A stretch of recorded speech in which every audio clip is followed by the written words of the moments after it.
Now, from your weather authority, meteorologist Cody Bailey.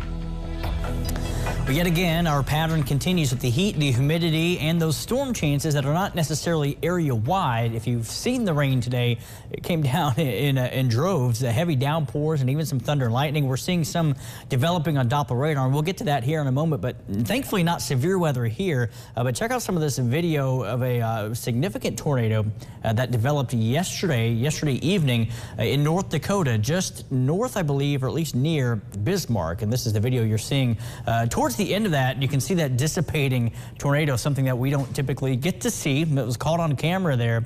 You can see that just basically vaporizing. Another angle there. This tornado also took on some different shapes, kind of a roping at some points. Others, it looked more like that typical large wedge tornado. The National Weather Service out in the Bismarck area will still have to do some surveys to determine the damage. Thankfully, no reported deaths or anything of that nature, too. So they've been hit hard as well. I believe that was a 2 or 3 in that specific area. As a whole, this system spawned about 8 confirmed tornadoes in the entire region. So again, thankfully, that was not an issue for us here, severe weather-wise. We do have maybe a chance of some damaging wind gusts as we head into Monday afternoon for some of the storms that will possibly come through. That's also going to be the system that brings us the relief as we head into the middle part of next week, Tuesday and Wednesday. But here at home, again, nothing severe, but we have had some strong storms. In fact, a spotter just messaged me and said that up in the Hayesville area, far northern DuBois County, with this cluster of storms, when it was in northern DuBois County, did knock down a few trees.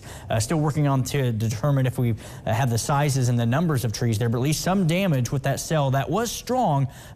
Not a severe warning, but we did have some special weather statements issued in that part of the viewing area, parts of DuBois, Davies, in Martin counties as well. Right now, it's the northern half now of Davies and Martin County, just southeast of Odin, and just missing the Crane area there right along Highway 231. But still quite a bit of heavy rain, concentration of lightning, and essentially Highway 50 is almost acting as a little bit of a firing line here out towards the west of the Wabash. We've got some spotty showers, spotty downpours just northeast of Sisney there in Wayne County, across to the east, also southeast of Sumner, again along and south of US 50 there in Lawrence County, and also approaching Vincennes in Knox County too. We've also got some more development down to the southwest, approaching Hamilton and White counties as well. So even though we're getting closer to sunset, we still have these scattered showers and storms developing here that could be with us. So have the umbrellas and the rain gear ready with you as you head out the door this evening for any of those Saturday night plans. But if you're not seeing the rain, again, it's hot, very humid as well. Not quite as high in terms of the temperatures as we've seen the last couple of days. That was our Austin Holmes Tower camera. This is our Diamond Valley Federal Credit Union Tower camera. Traffic moving along here smoothly on our Saturday late afternoon, early evening. Temperature at 86. I mentioned 89 was the high before the break in Evansville, and that brings our heat wave to an end. So it was yesterday, our last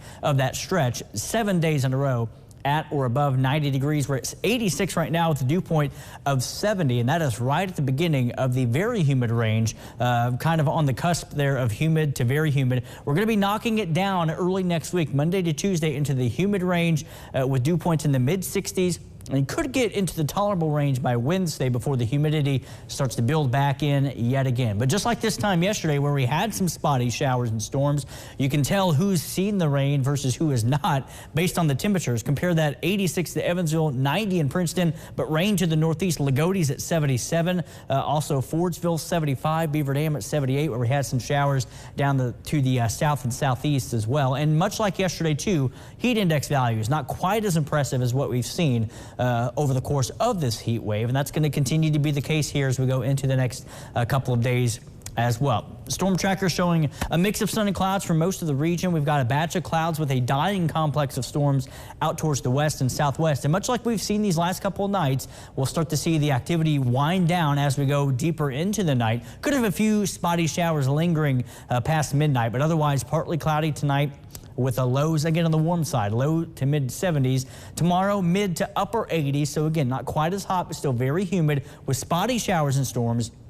developing during the afternoon. Future trackers a little more conservative on the coverage of the storm activity there. As we head into Monday, though, another cluster of showers and storms will develop during the afternoon and early evening. Can't rule out some isolated damaging wind gusts with that. The entire tri-state is within a marginal level 1 out of 5 risk for some severe weather.